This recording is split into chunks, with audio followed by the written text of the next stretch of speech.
Hola colegas, estudiantes de Derecho y otras disciplinas, bienvenidos como siempre a un nuevo video.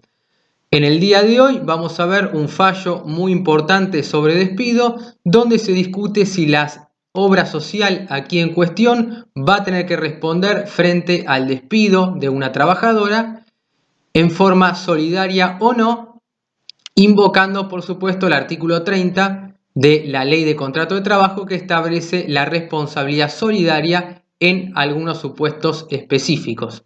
Así que vamos a ver cómo se enfrentan, por un lado, la solidaridad laboral del artículo 30 y por otro lado, las leyes de obras sociales 23660 y 23661, que son las que va a invocar la obra social para eximirse de responsabilidad. Así que vamos a ver qué fue lo que se decidió en las tres instancias hasta llegar a la Corte Suprema.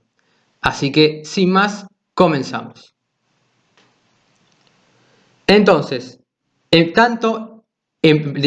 primera instancia, la jueza de primera instancia falla a favor de la actora y solamente va a condenar a Saaden.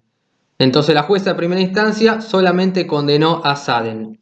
Pero al llegar a la Cámara de Apelaciones, la Cámara de Apelaciones consideró que la obra social también debía ser condenada porque el artículo 30 de la Ley de Contrato de Trabajo establece que quienes le encomiendan a un tercero que realice una parte de sus propias actividades son responsables por las deudas laborales de ese tercero. Entonces la Cámara, con fundamento en el artículo 30 de responsabilidad solidaria, condena no solamente a la ex empleadora, que era Saaden, sino también a la obra social aquí en cuestión, que había sido contratada por la ex empleadora a los fines de un tratamiento o de brindarle asistencia odontológica a sus empleados.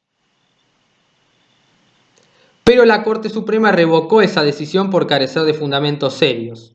La Corte puntualizó que la actividad propia de la obra social no era la de prestar servicios de odontología, sino solamente la de administrar sus recursos económicos, contratando para ello a terceros que se ocuparan o tuvieran a su cargo la atención de la salud de los afiliados. De modo que lo afirmado por la Cámara carecía absolutamente de sentido. La Corte también consideró oportuno recordar que, según lo establecen las leyes 23660 y 23661, que son las famosas leyes de obras sociales, de creación por la cual se crea el Sistema Nacional de Seguro de Salud, los recursos económicos de las obras sociales deben ser prioritariamente aplicados con el fin o a los efectos de garantizar la prestación de servicios de asistencia médica para que ellas puedan cumplir en forma total e íntegra con su función dentro de un sistema de seguro de salud cuyo objetivo primordial va a ser brindar a los beneficiarios una protección que responda al mejor nivel de calidad de vida posible. Y que el logro de este objetivo puede ser dificultoso o puede ser puesto en jaque si dichos recursos resultan afectados por decisiones judiciales, es decir, si a esos recursos se le aplican decisiones judiciales que en forma indebida o irrazonable, sin la justificación o fundamentación adecuada, hagan responsables a las obras sociales por deudas laborales que no les son propias. Esto es lo que estableció la Corte. Entonces eso, a modo de resumen, ahí tienen como en primera instancia se condenó solo a Saaden, en segunda instancia la Cámara decidió condenar también a la obra social con fundamento en el artículo 30 de la Ley de Contrato de Trabajo y la Corte revoca esa sentencia y vuelve a lo mismo que decía la primera instancia, sosteniendo que es totalmente inadmisible y resulta irrazonable condenar a la obra social por una deuda ajena, es una deuda que tenía la ex empleadora y la obra social no tenía nada que ver, simplemente prestaba un servicio en favor de los trabajadores y había sido contratada por la empleadora, pero a esos efectos, no a efectos de responsabilidad solidaria. Entonces no podía ser legitimado pasivo para la Corte. Por lo tanto, no podía ser demandada por la actora. Entonces, esos son los fundamentos. La obra social en cuestión era la de actividades seguros, reaseguros, capitalización y ahorro y préstamo para la vivienda, OCG. que para la Cámara era solidariamente responsable por el pago de los créditos laborales adeudados a la actora por su empleadora Saden, que era una empresa que la obra social había contratado para que prestara servicios de atención odontológica a los afiliados. ¿Cuáles fueron los argumentos de la Cámara entonces? Por un lado dijo que el hecho de que el empleador haya sido prestador de la obra social demandada, formalmente inscripto, como tal, ante el órgano correspondiente, no imposibilitaba la viabilidad, es decir, la posibilidad de extender esa responsabilidad que establecía el artículo 30, siempre y cuando se verificaban en los presupuestos de hecho que la condicionan. Entonces, para la Cámara estaban presentes esos presupuestos de hecho, por lo tanto, correspondía la extensión de solidaridad. Teniendo en cuenta lo expuesto,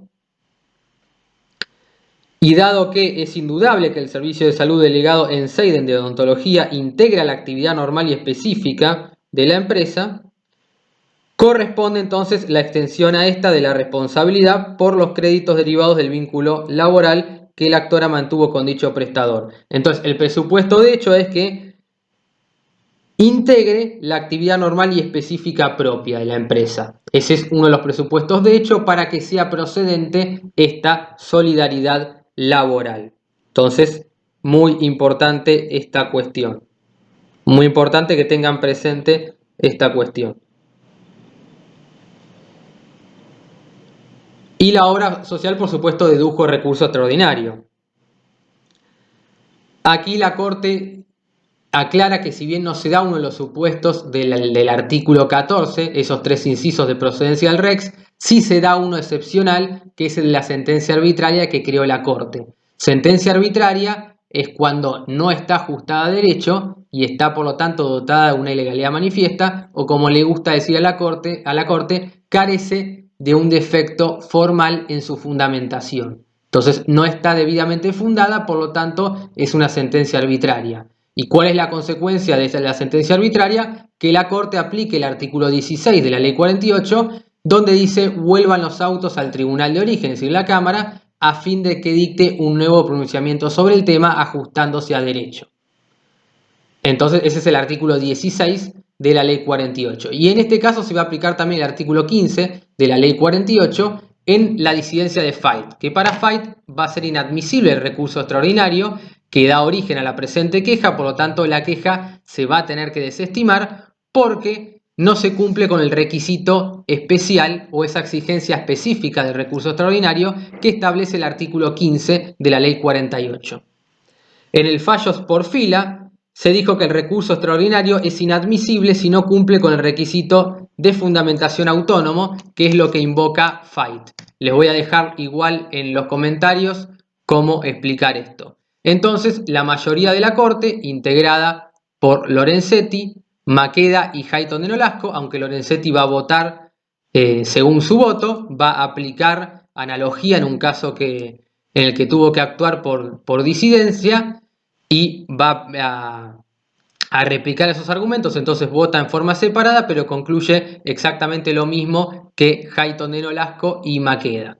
Y Fait, como les decía, va a votar en disidencia, argumentando que hay un defecto en la fundamentación autónoma del recurso extraordinario y al no cumplir con este requisito que manda el artículo 15 de la Ley 48, se tiene que, por supuesto, declarar inadmisible el recurso extraordinario y desestimar la queja. Así que, gente, espero que les haya gustado este video y nos vemos próximamente en otro video.